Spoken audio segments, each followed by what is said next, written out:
Hi friends, అందరికీ నమస్కారం. Welcome back to me Nagalakshmi ఇంటి వంట. ఈరోజు వీడియోలో బియ్యం పిండితో మైసూర్ బొండాలు తయారు చేసుకుందామండి. ఇలా చేసుకునే మైసూర్ బొండాలు టేస్ట్ చాలా బాగుంటుంది.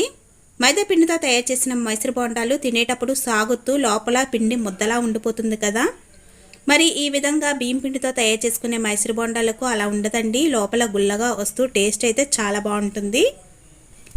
మరి బియ్యం పిండితో తయారు చేసుకునే బొండాలను ఎలా చేయాలో ఈ వీడియోలో చూద్దాము. చూడబోయే ముందు కొత్తగా ఎవరైనా మన ఛానల్ని చూస్తున్నట్లయితే సబ్స్క్రైబ్ చేసుకొని వీడియోకి ఒక లైక్ ఇచ్చి సపోర్ట్ చేయండి ఫ్రెండ్స్.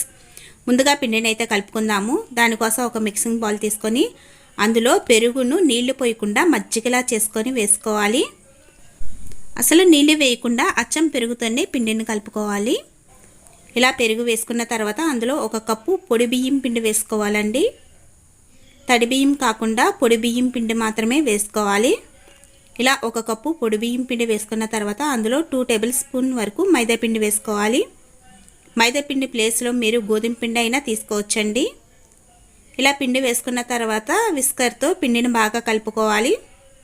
పిండి కలుపుకునేటప్పుడు నీళ్లు కానీ మజ్జిగ కానీ ఏమి వేయకండి.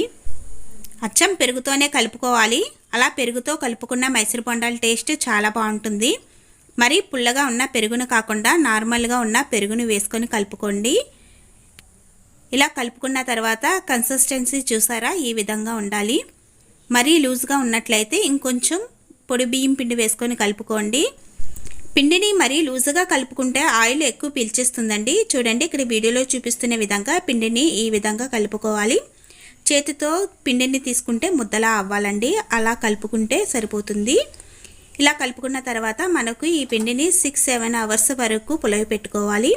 నైట్ కలుపుకుంటే మనకు మార్నింగ్ కల్లా చక్కగా పిండి పులిసి ఉంటుంది.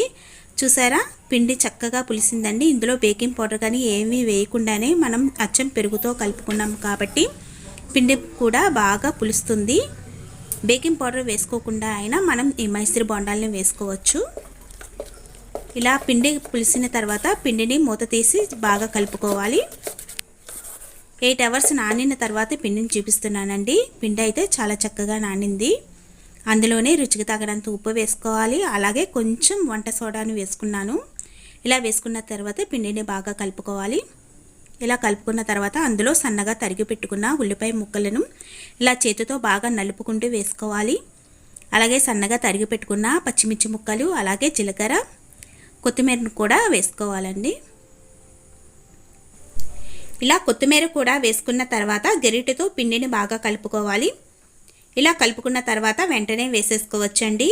డీప్ ఫ్రైకి సరిపడినంత ఆయిల్ వేసుకొని ఆయిల్ హీట్ అవ్వాలి. మీడియం హీట్లో ఉన్నప్పుడు మనం ఈ మైసూర్ బొండాలని వేసుకోవాలి. ఈ మైసూర్ బొండాలని వేసుకునేటప్పుడు మంటను సిమ్లో పెట్టుకొని వేసుకోండి. వేసిన తర్వాత మంటను మీడియం టు హైలో అడ్జస్ట్ చేసుకుంటూ ఈ మైసూర్ బొండాలని వేయించుకోవాలి.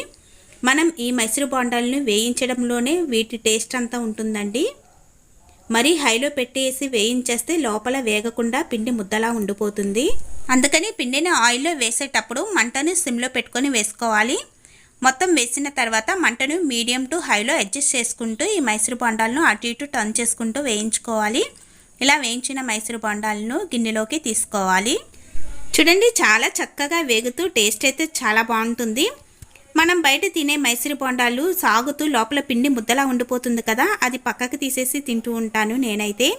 మరి మీరు అలానే తింటారో లేదో నాకు కామెంట్ చేసి చెప్పండి. ఇలా వేగిన బొండాలను ఒక గిన్నెలోకి తీసేసుకొని మిగిలిన పిండిని కూడా వేసేసుకోవాలి. మీరు మైసూర్ బొండాలను వేస్తున్నట్లయితే ఒక్కసారి పిండిని ఈ పద్ధతిలో కలుపుకొని చూడండి.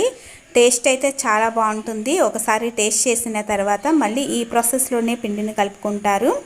మరి బియ్యం పిండితో తయారు చేసుకున్న బొండాలు అయితే రెడీ. ఈ వీడియో మీకు నచ్చినట్లయితే లైక్ చేయండి. అలాగే మీ ఫ్రెండ్స్కి, రిలేటివ్స్కి షేర్ చేయండి. ఛానల్ని సబ్స్క్రైబ్ చేసుకొని పక్కనే ఉన్న బెల్ ఐకాన్ని క్లిక్ చేయండి. ఇలా చేయడం వల్ల మేము మొదటగా చేసిన రెసిపీ గురించి మీకు మెసేజ్ వస్తుంది. అలాగే ఈ రెసిపీని మీరు కూడా ట్రై చేస్తే ఎలా వచ్చిందో కామెంట్ సెక్షన్లో పెట్టండి friends. Thank you for watching.